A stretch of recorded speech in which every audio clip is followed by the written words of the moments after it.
예, 안녕하십니까. 이번 방송은 글쎄요, 이게 미디어워치 TV라기보다는 대한민국당 최고위원 선거 홍보 영상인데요. 애초에 공모가 나갈 때, 영상으로 자기 홍보하는 걸 제출을 해라. 그렇게 돼서, 저는 사실 이 청춘투쟁 이 책을 제 자기소개서를 대체해서 제출을 했습니다. 간략하게 A4 한 매로 쓰고, 이게 지금까지 제가 활동해온 것들을 정리한 책이니까, 그래서 이 홍보 영상도 이 책을 바탕으로 설명을 드리는데, 나머지 7명, 저 포함 7명 후보자들에게 지금 중앙당 방송 시스템이 안 돼 있기 때문에 홍보 영상은 미디어체에서 마음대로 찍으라고 이렇게 제안을 해놨습니다. 이거 꼭 몇 번 제한이 있는 게 아니기 때문에. 그리고 저는 매일 방송을 하잖아요. 그래서 누구든지 와서 방송을 찍으십시오. 연휴에도 우리 직원들이 나오니까, 김봉규 위원장 같은 경우 이제 구미에 계시니까 모르겠지만, 서울이나 경기권에 있는 분들은, 미리 연락하고 오면은, 스튜디오 다 개방하겠습니다. 이게 제가 그때 한번 설명드린 적은 있어요. 이 책에 대해서. 근데 최근에 좀 이슈가 된 부분을 포함해서 제 소개 이거 다 구구절절 할 건 없고, 슈타인즈 채널 이혜성 씨인가, 제가 JTBC 태블릿 PC 조작에 대해서 정확하게 맞췄다, 이제 그러면서 저를 높이 평가한 부분은 감사하게 생각을 하는데, 지금 그게 중요한 게 아니니까, 제가 평가를 받고 안 받고 중요한 게 아니고, 일단 진실을 밝히고, 그리고 그 방송에서 제가 슈타인즈 채널에게 감정이 안 좋다 그러는데, 감정으로 한 문제가 아니고요. 공적으로 제가 비판을 한 겁니다. 일단 태블릿 PC는 제가 검토하기 시작한 거는 11월 말, 자유총연맹 김경재 총재가 자꾸 자기한테 누군가 이거 PC가 조작됐다 그러니까 이제 알아봐라 해서, 저도 여러 번 말씀드렸죠. 나는 그거, 설마 이 중앙미디어 그룹이 그런 짓 하겠습니까? 그래서 그냥 하나 음모론일 겁니다 해가지고 검토를 하는데 주로 일베에서 나온 거, 미래한국에서 나온 것들을 중심으로 검토를 하는데 조작 의혹이 거의 다 맞는 겁니다. 제가 실제로 따로 몇 개 잡아낸 것들도 있는데, 예를 들면은 김한수가 마레이 컴퍼니라는 자기 회사를 통해서 개통한 사실을 검찰이 SKT에 요청해서 이게 마레이 컴퍼니구나, 알기 하루 전날 손석희가 어떻게 이걸 마레이 컴퍼니라고 보도할 수 있냐. 그건 김한수가 알려주지 않고 어떻게 손석희가 검찰보다 더 먼저 알 수 있냐. 이런 것들은 미디어치가 단독으로 잡은 건데, 상당수는 이미 의혹이 제기된 걸 확인을 한 거고, 제가 역할을 한 거는 이걸 방통심의로 끌고 간 거죠. 왜? 확신을 갖고 있으니까. 그냥 조작됐다 이렇게 주장하는 거는 크게 영향력은 없잖아요. 그냥 보는 거지. 그걸 방통심의 투쟁으로 끌고 간 부분. 그렇다고 또 방통심의 투쟁을 또 제가 다 주도한 건 아닙니다. 제가 끌고 갔고, 그 투쟁은 또 여기 우리 유해빈 구국대장부터 해서 염순태 씨 등등 지금 우리 당원들이 다 한 거죠. 제가 그 투쟁은 또 주의하진 않았습니다. 예, 원래 이렇게 진실을 알리는 역할을 하지, 그걸 조직화해서 이렇게 투쟁으로 끌고 가는 역할은 그때까지만 해도 제 역할이 아니라고 봤기 때문에. 그런데 그렇게 진실을 밝히는 부분에 대해서 이게 사실은 훈련과 습관이 필요합니다. 그냥 되는 게 아니에요.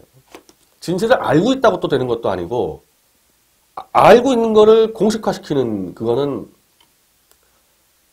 자기 좀 희생이 필요합니다. 그 부분에 대해서는. 제가 슈타인즈 채널에게 뭐라 그런 거는 여명 혁신위의 앞잡이죠. 박근혜 대통령 출당의 앞장선. 원래 태극기 집회 때 태극기 들고 박 대통령 막 울고 했던 사람이 돌변해서 홍준표 쪽으로 들어가니까, 박 대통령 출당의 칼잡이 역할을 하니까, 그 사람을 슈타인즈 채널이 초청을 했고, 그때 이미 여명은 기자를 통해서 박 대통령 자진 탈당을 권한다고까지 얘기했거든요. 근데 슈타인즈 채널 입장은 박 대통령 출당이 안 된다는 거지 않습니까? 지금도 그 입장 아닙니까? 그랬으면 그 사람은 부르면 안 되는 거죠. 입장이 완전 다른데 그때 슈타인즈 채널 친구들이 한 3명인가 있었고 여명 있으면은 3명이 둘러싸가지고 공격할 바에야 부르면 안 되는 거죠. 그리고 불렀으면은 예는 갖추되 짚을 건 쫙쫙 짚었어야 되거든요. 아니 당신 태극기 집회 때 박 대통령 무죄 막 떠들었는데 이제 출당해야 된다 이상하지 않냐? 좀 질문을 깊이 들어갔어야 되는 건데 그리고 그 당시 얘기할 때 여명이 젊다는 거는 순수하게 바른 말을 해야 된다는 거다라고 떠들어놓고서 바른 말을 안 하잖아요. 그 방송에서. 같이 박수치고 저는 솔직히 그거는 젊은 친구들이 해서는 안 되는 짓이라고 지금도 보고 있습니다. 지금이라도 그 방송은 잘못됐고 여명은 즉각 책임지고 혁신이 사퇴해라. 저는 이런 방송이 나가야 된다고 맞다고 봅니다. 뭐 제가 뭐 강요하는 건 아니지만은 저 같으면 그렇게 했다는 거죠. 근데 그게 꼭 그렇게 인간관계가 파탄나죠. 그럼 슈타인즈 채널하고 뭐 여명이랑 인간관계가 파탄날 텐데 인간관계가 파탄나는 거를 감수하고서라도 그렇게 해야 되느냐? 저는 그렇게 살았다는 거죠. 전 그렇게 살았습니다. 그래서 제가 어제 좀 예를 들어놓은 게 이 책에 상세하게 나오는데 서울대학교 미학과라는 데가 정원이 20명입니다. 완전 패밀리예요. 거기서 이념이 틀리고 생각이 틀리고 별로 중요하지 않습니다. 제가 그 운동권 근데 그 당시는 서울대학교 미학과는 완전히 신좌파 운동권이 다 장악했을 텐데 엄청 비판을 했죠. 신좌파 이념에 대해서. 그때마다 저한테 선배든 후배든 와서 같은 식구끼리 왜 싸우냐. 제가 그때 답한 거는 아니 인문대학에서 공부하는 사람이 옳고 그름에 대해서 서로 치열하게 논쟁을 해서 새로 들어올 신입생이든 밖에 있는 제3자들에게 누가 옳은지를 가려주는 게 인문학도의 의무지 인문학 공부한다면서 서로 형, 아우, 밤새 같이 술 먹고 놀면서 서로 감싸주고 이건 아니다. 내가 그럴 바에 인문대학 왜 들어왔냐. 사실상 저는 서울대학교 미학과 공동체에서 이탈을 한 상태입니다. 근데 이제 그 와중에 성폭력 조작 사건이 벌어지는데 인문대의 다른 과 남학생이 미학과 여학생을 성폭행했다는 그 건인데 이거 뭐 상세하게 설명은 안 드릴게요. 제가 판단한 거는 성폭력이 아니었습니다. 제가 나름대로 그때도 제가 인터넷신문 편집장이었는데 모든 취재를 다 동원해서 검토했을 때 아니었다. 성폭력이. 그런데 그거를 전 조작이라 보는 거죠. 조작을 주도했던 친구들이 제 미학과 여자 후배들이 절대 다수였고 피해자라고 주장하는 친구도 미학과 여학생이었기 때문에 뭐 일전을 벌일 수밖에 없었던 상황이었습니다. 그때 제가 만약에 그냥 좋은 게 좋은 거다. 같은 서울대 미학과 식구끼리 왜 이러냐. 그 압력이 막 엄청나게 들어왔죠. 막 교수까지 해가지고 이미 졸업한 사람들까지 전화 와서 이거 왜 이러냐 너. 저 그때 한 번도 흔들린 적 없습니다. 그때가 대학교 4학년 때인데 내가 미학과하고 연 끊더라도 일단 피해자가 있잖아요.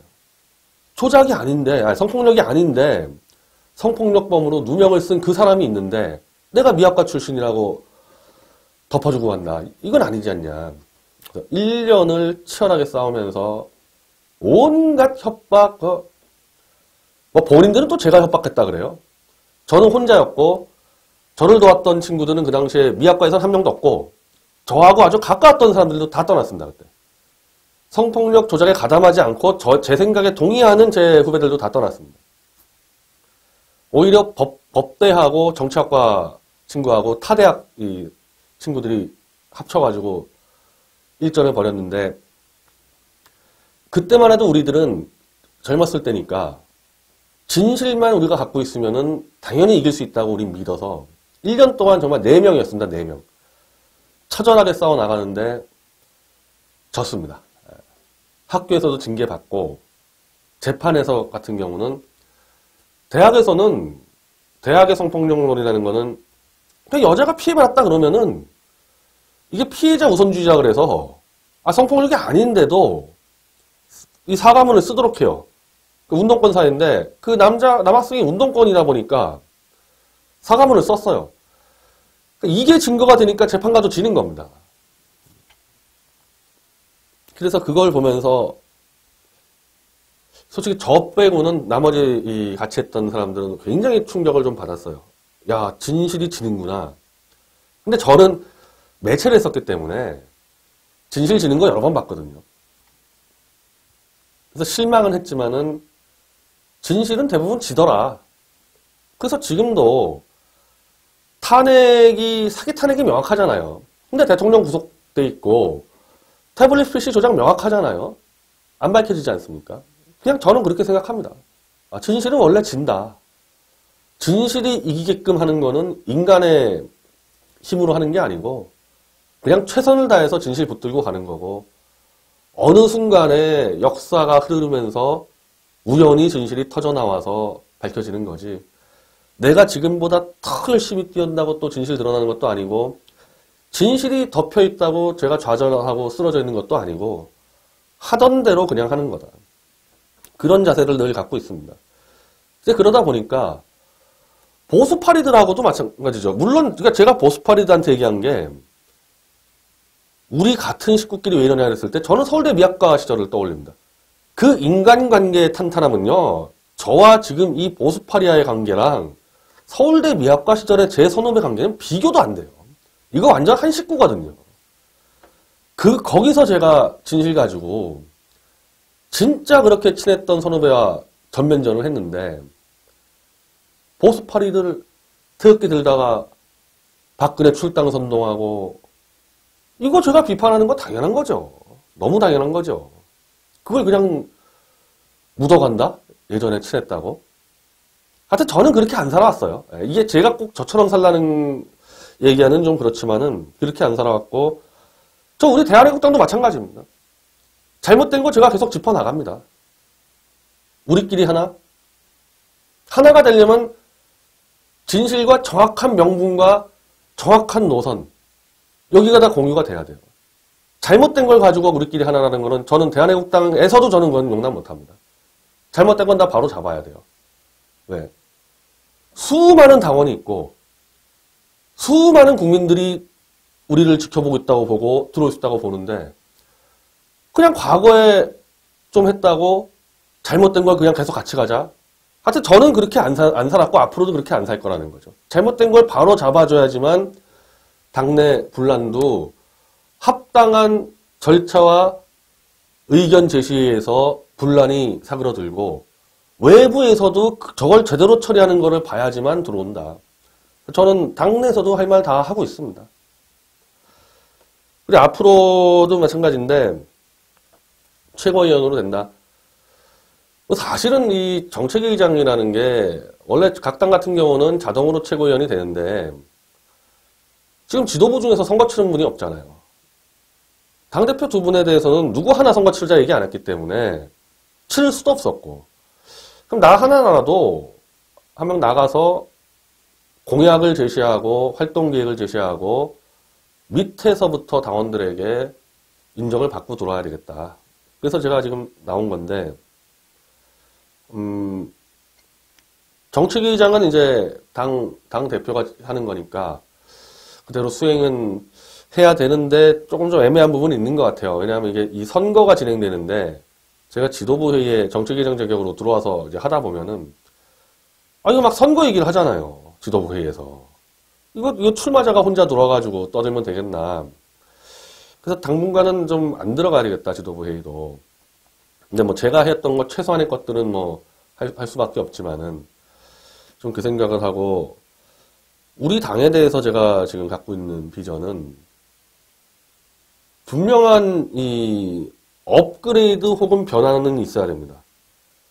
태극기 집회를 계속 해왔던 사람들이 정당을 만들었는데 정당 활동은 분명히 달라요.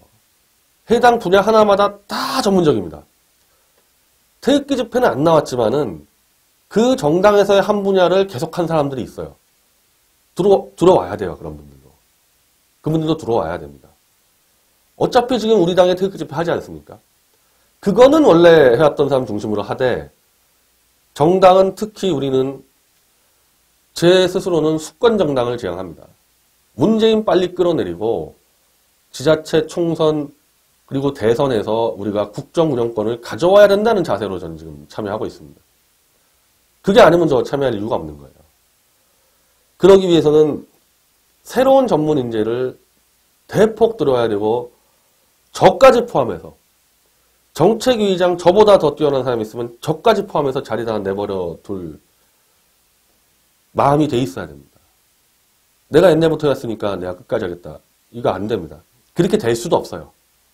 제 생각에는 이미 자유한국당이 무너져 가기 때문에 이 대안 세력이 대한민국당밖에 없기 때문에 와 몰려올 겁니다. 그럼 그 사람들이 과거에 우리가 뭘 했던 걸 가지고 그대로 해라. 우리 밑에서 하겠다. 그렇게 안 되죠. 이게 권력투쟁이 아니라 새롭게 들어오는 사람은 아니 대한민국당은 지금 이렇게 이게 좀 부족한데 이걸 해야 되겠는데 들어왔어요. 근데 문을 안 열어줘? 나가죠. 안 들어오죠. 그래서 문을 다 열어놓을 자세가 돼 있어야 돼서 최고위원 선거 이번에는 나가지만 정책위원장은 말할 것도 없고 최고위원도 얼마든지 비워놓을 생각을 하고 있습니다. 그렇게 해서 저는 자유한국당이 완전히 무너질 거라고 보는데 그때 또 거기서 열심히 했던 분들 또 우리가 영입을 하든지 어떻게 보면 흡수합병을 하든지 해야 될 거 아닙니까? 또 자리 또 다 비워놔야 돼요. 그렇게 되면. 이번에 일단 새롭게 구성되는 이 최고위원 지도부에서는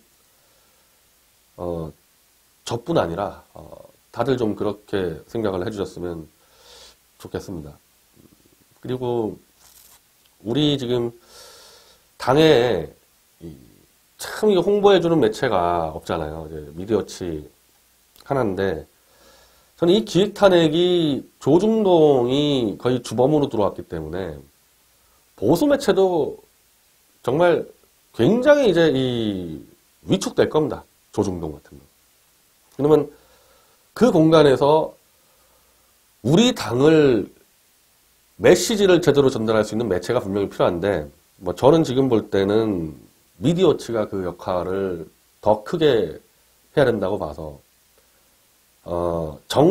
대한민국당의 절반 정도 일을 하고 미디어치 확장하는 데도 저는 힘을 좀 쏟아야 됩니다.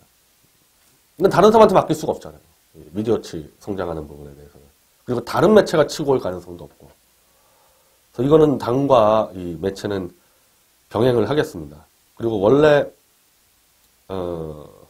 제 꿈이 제대로 된 언론사를 만드는 거였기 때문에 그리고 지금 그 일을 해야 될 시점이고 기회도 온 거거든요. 그래서 적절하게 당과 미디어치가 윈윈할 수 있는 그 고리를 찾아서 당도 성장시키고 매체도 성장시키는 일을 같이 하려고 합니다. 그러기 위해서 또 제가 좀 자리를 비워둘 필요도 있고요. 자, 이제 선거가 연휴가 걸려서 사실 좀 제가 볼 때는 참 이게 스케줄이 왜 이렇게 됐는지 이거 조금 이 출마자까지 공개됐으면은 바로 월요일부터 이게 홍보를 해야 되는데 연휴가 한 거의 열흘이 돼버리니까 그래서 이게 제대로 될 수 있을지 모르겠어요. 그래서 하여튼 다른 출마자들 그 미디어치 방송이나 필요하면 기사나 다 제공하면서 선거를 좀 그래도 당원들 전체에게는 야, 그래도 이런 사람이 이런 생각을 갖고 들어왔구나. 그래서 좀 판별할 수 있도록 그런 좀 기회가 제공됐으면 합니다. 요즘 방송에서 제 소개는, 이거 초등학교, 고등학교, 이걸 다 제가 설명할 수는 없을 것 같고, 요즘 뭐 보니까 이 책을 구국전사 유해빈 씨가 이거 가져가서 널리 당원들에게 판매하면서 알리던데, 사실 이거 뭐 제 생각을 확인하려면 이 책을 다 보시면 되고요. 방송에서는 한 이 정도만, 예, 이 정도만 하고, 앞서 말씀드린 대로 다른 출마자들, 뭐 꼭 미디어치 방송이 아니더라도 유튜브들 있잖아요. 거기서 좀 이렇게 연락을 취해서, 그래서 당원들이 선택을 할 때 기본 정보는 제공이 될 수 있도록 그 당 선관위나, 이건 뭐 제가 당 지도부로 말씀드린 게 아니라 선관위와 좀 대변인실 적극 좀 노력해 주기 바랍니다. 감사합니다.